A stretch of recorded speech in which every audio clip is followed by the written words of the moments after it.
So hello everyone, मेरा नाम है गर्वित। तो चलिए शुरू करते हैं आज का बिटकॉइन का एनालिसिस। बिटकॉइन पिछले 6 मंथ से एक कंसोलिडेशन फेस में चल रहा है और एक लोअर लो और लोअर हाई स्ट्रक्चर बनाता हुआ चल रहा है।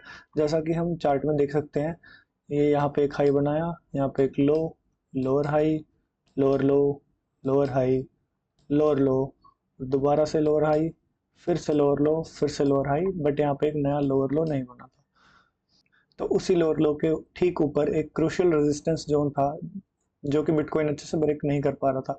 जब भी बिटकॉइन उस क्रूशियल रेजिस्टेंस को ब्रेक करता था तब भी वो ब्रेकआउट फेल हो जाता था और बिटकॉइन अगेन अपने लोअर लेवल्स पे पहुंच जाता था। जैसा कि हम चार्ट पे देख सकते हैं, यहाँ पे ये जो रेजिस्टेंस लेवल है, क्रूशियल रेजिस्टेंस लेवल, वो है हमारा 60,700 से लेके $61,300 के लेवल तक। जैसा कि हम चार्ट पे देख सकते हैं, बिटकॉइन ने अपने इस क्रूशियल रेजिस्टेंस जोन को ब्रेक किया। उसके ठीक ऊपर ही एक और रेजिस्टेंस जोन था, उसको बिटकॉइन ने ब्रेक किया बट सस्टेन नहीं कर पाया। तो ब्रेकआउट फेल हुआ। फेल होने के बाद जो नीचे वाला रेजिस्टेंस था, जो कि अब सपोर्ट बन चुका था, बिटकॉइन ने उसको फिर से ब्रेक कर दिया और वो अपने एक लोअर लेवल्स पे आ गया। उसके बाद बिटकॉइन ने दोबारा से फिर से अटेम्प्ट किया रेजिस्टेंस को ब्रेक करने के लिए, ब्रेक नहीं कर पाया। एक पुल बैक लिया, फिर ब्रेक किया, ब्रेक करके अगले रेजिस्टेंस को अप्रोच किया बट वहां से रिजेक्शन मिला। रिजेक्शन मिलने के बाद दोबारा से उस रेजिस्टेंस को सपोर्ट की तरह टेस्ट करने आया बट वो टेस्ट भी फेल हो गया। फेल होने के बाद दोबारा बिटकॉइन अपने एक लोअर लेवल पे आया। बट इस बार बिटकॉइन ने दोबारा से फिर से एक अटेम्प्ट किया, एक पुल बैक लिया, रेजिस्टेंस से रिजेक्शन मिला, फिर दोबारा रेजिस्टेंस को ब्रेक कर दिया। अब देखना है कि ये रेजिस्टेंस बिटकॉइन सस्टेन कर पाता है कि नहीं कर पाता है। बेस्ट केस यहाँ पे होगा कि बिटकॉइन अगले इस रेजिस्टेंस को एक कंसोलिडेशन करके या फिर एक पुल बैक लेके ब्रेक करे। जैसे कि बिटकॉइन यहाँ तक ऐसे जाए, यहीं पे होल्ड करे रेजिस्टेंस पे, देन ब्रेक करे, तो हमें सीधा डायरेक्ट टारगेट देखने को मिलेगा $68,400 के लेवल का।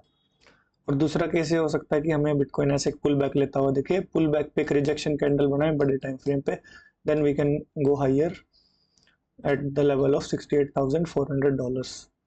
लेकिन बिटकॉइन अगर इस सपोर्ट पे आके होल्ड करे, जो कि पहले एक रेजिस्टेंस था, और नीचे डेली क्लोज कर दे, तो नेक्स्ट लेवल हमें $58,100 का देखने को मिलेगा। और अगर ये लेवल भी ब्रेक होता है तो फिर नेक्स्ट टारगेट हमें $53,800 के लेवल का देखने को मिलेगा। So now let's analyse price movements on shorter time frame. तो अगर हम चार्ट को यहाँ पर एनालाइज करते हैं तो हमें डायरेक्टली दिखाई दे रहा है कि बिटकॉइन एक शॉर्ट टर्म बुलिश ट्रेंड में है।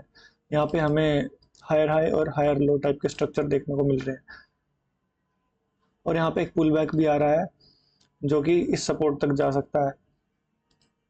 और अगर हम इस स्विंग लो से स्विंग हाई तक फिबोनाची ड्रॉ करते हैं तो हमको दिख रहा है कि 30% रिट्रेसमेंट लेवल यहाँ है। तो बिटकॉइन इजिली रिवर्सल के लिए यहाँ तक आ सकता है, इधर तक, जो कि 2.5% का डिक्लाइन हो सकता है।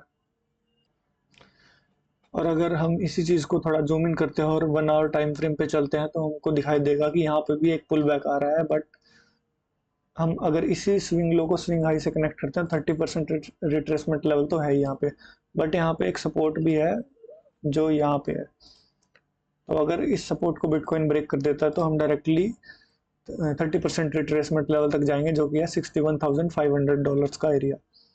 और अगर हम 30% फिबोनाची रिट्रेसमेंट लेवल तक जाते हैं तो ये डायरेक्टली इंडिकेट करता है कि हम इस क्रूशियल सपोर्ट जोन, जो कि पहले रेजिस्टेंस जोन था, इसको वापस रिटेस्ट करने के लिए आ रहे हैं। और अगर ये रिटेस्ट सक्सेसफुल होता है तो हम फर्दर बाउंस करेंगे ऊपर और इस लेवल को ब्रेक करके ऊपर $68,000 के लेवल तक जा सकते हैं। बट अगर यहीं पे प्राइस आके होल्ड करता है और डेली क्लोज इधर से कर देता है तो फिर से हमारे डाउनवर्ड्स के टारगेट हमें मिल सकते हैं। सो यही था गाइज आज का बिटकॉइन का एनालिसिस। मिलते हैं अगले एनालिसिस वीडियो में। Thank you, bye bye.